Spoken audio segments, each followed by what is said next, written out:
بقلب كده في التليفون فشفت فيديو ما عجبنيش. فيديو والله العظيم انا في ناس كتير قوي بتهاجمني وبتنتقدني وتتكلم عليها كلام، فكل ده مكبر دماغي. بس الفيديو ده اول مره استفز من فيديو نازل وعلى النادي الاهلي ومن دوله عربيه شقيقه، يعني نادي الاتحاد طبعا نادي كبير ونادي له اسم كبير، وطبعا وفي الدول العربيه ومن الانديه اللي لها تاريخ يعني. بس جماهيره استفزتني في حته الفيديو ده. استنوا بعد المباراه واعملوا اللي انتوا عايزينه بعد ما تكسبوا، انما اللي انتوا بتعملوه ده بيدل على حاجه واحده بس، ان انتوا خايفين ومرعوبين من النادي الاهلي. ده حقيقه. الفيديو ما عجبنيش، لا الراجل اللي هو المذيع ولا اللي هو اللي عمل كده ولا اللي جاب العلم وقام جاي حاطه في بق النمر، قال يعني النمر هياكل النسر يعني.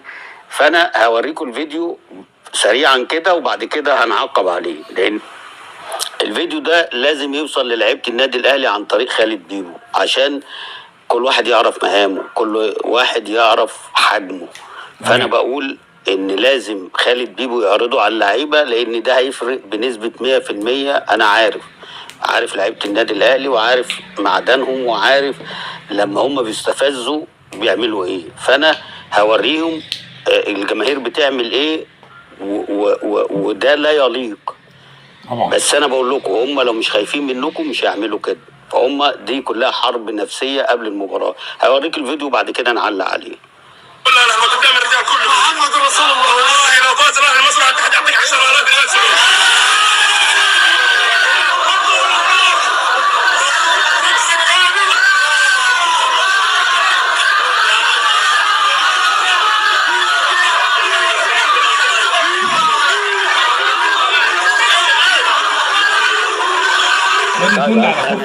هنكتفي بشويه دول. ده بيدل على خوف النادي. هنكتفي بشويه دولت وايه، واحنا عرضنا الحته اللي هي بتاعه النمر وبياكل اللي هو النسر. بس احنا عندنا تعقيب انا عندي تعقيب صغير كده هقوله للاعيبه النادي الاهلي والخالد بيبو وللمدير الفني. خالد بيبو لازم تعرض الحته دي للعيبه، لان ده هيفرق بنسبه 100% انا من وجهه نظري خلال المباراه. ومش هتردوا يعني بعد ما تشوفوها، انا عارف ان انتوا هتردوا في الملعب مش بره الملعب، لا احنا ردنا هيبقى في الملعب، او رد لعيبه النادي الاهلي هيبقى في الملعب. بس انا عايزك توريه لمستر كولر عشان يعرف ان النادي الاهلي كبير وان هو ان الناس دي خايفه ومرعوبه من اسم النادي الاهلي. فاحنا كولر لما يشوف الفيديو ده يعني اعمل الصح، بس اعمل الصح وسيب الباقي على لعيبه النادي الاهلي. وعدم التوفيق اللي في الفتره اللي فاتت ان شاء الله يبقى في الماتش بتاع يوم الجمعه ده. فان شاء الله باذن الله دي رساله من جماهير الاهلي اللي هي على مستوى العالم مش في مصر بس. لما هتشوف الفيديو ده انا عارف ان كله هيتنحرر زي ما انا اتنحررت. انا قلت لك ان انا بتحارب كتير وبيهاجموني كتير والكلام ده، والله عمري ما رديت على حد ولا هرد على حد. بس انا الفيديو ده استفزني بدافع ان انا مصري، دي رقم واحد. اتشرفت ان انا لعبت للنادي الاهلي، ده رقم 2. واي واحد مصري ما رضاش بالكلام ده، اي واحد مصري عنده كرامه مهما كان. يعني انا حتى لو فرقه زفتة اللي هي راح تمثل مصر في اي معترك رياضي وعمل يعني اي بلد عملت كده ضدهم، اقسم بالله هطلع اقول الكلام ده، لان المصري جدع في كل حته وراجل في كل حته وعمره ما بينخ. فانا بقول ان الفيديو ده استفز كابتن هيفرق كتير قوي في ماتش يوم الجمعه، واحنا مش هنرد الا في الملعب، واخد بال حضرتك. وبقول لجماهير نادي الاتحاد كنتوا استنيتوا لبعد الماتش، ومن حقكم بعد الماتش تعملوا اللي انتوا عايزينه، بس بعد ما تكسب.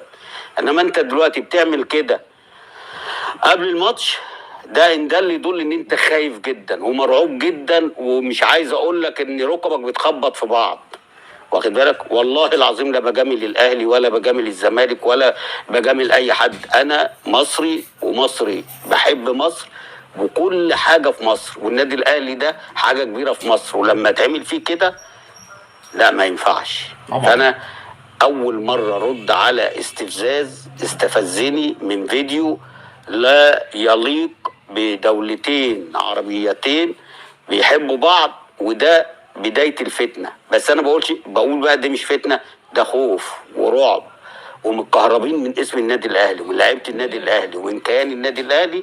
ولسه اول امبارح النادي الاهلي واخد اعظم نادي في افريقيا. فهم ده رد فعلهم، ان هو بيعملوا عمليه اللي هو احباط معنوي. انما السلام عليكم، اهلا وسهلا بيكم في حلقه جديده من برنامجنا قهوه الخواجه. دايما بنقول بتشجع كوره ولا بتشجع نادي؟ اكيد بتشجع كوره. النهارده معانا الكابتن رضا عبد العال بيكلمنا في فيديو استفزازي من جمهور نادي اتحاد جده للنادي الاهلي، وهو فيديو بيدل على قوه النادي الاهلي. لازم احنا متفقين هنا على قهوه الخواجه بناخد كل حاجه من ناحيه ايجابيه. لو خدنا الموضوع من ناحيه ايجابيه، فيديو تحفيزي، فيديو قوه، فيديو ان لازم ان انت عامل لي حساب وانت عايز تشتتني فكريا، ان انت عايز تخليني انا اطلع بره تركيزي، ان انت مسيطر على الاجواء. يعني ايه تجيب نمر ياكل نسر؟ يعني اتحاد جده هياكل الاهلي، تمام. الكلام ده زي ما قال الكابتن رضا عبد العال المفروض يبقى بعد الماتش.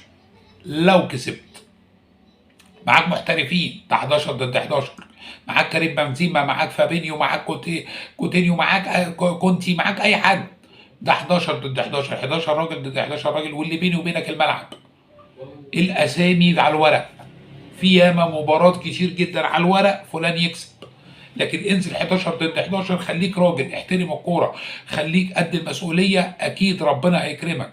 وانت حتى بينك وبين نفسك، حتى لو اتغلبت يبقى انت عملت اللي عليك، احترمت الكوره، احترمت المنافس، احترمت اسم التيشيرت، احترمت البلد اللي انت بتمثلها. كل ده مهم جدا جدا جدا من لعيبه النادي الاهلي. وزي ما قال رضا عبد العال على الكابتن خالد بيبو ان هو يوري الفيديو للعيبه النادي الاهلي، لعيب، ويوريه كمان لمارسيل كولر، عشان اولا تعرف قيمه وقامه انت وزنك ايه.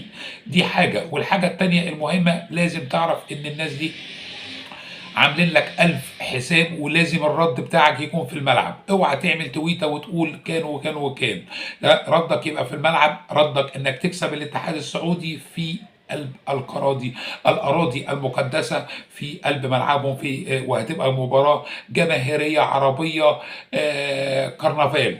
احنا على موعد مع الكرنفال عربي بالزعيم الاتحاد جده السعودي والاهلي المصري لسه واخد احسن نادي في افريقيا من يومين. فده ما يبقى رد فعل الجمهور، يبقى في نفسنا وفي حرب نفسيه وفي خوف ورعب من قيمه وقامه النادي الاهلي. واسمع رايك في الكومنتات، ورب الحلقه تكون عجبتكم. دايما كل جديد على قهوه الخواجه. تحياتي احمد الخواجه.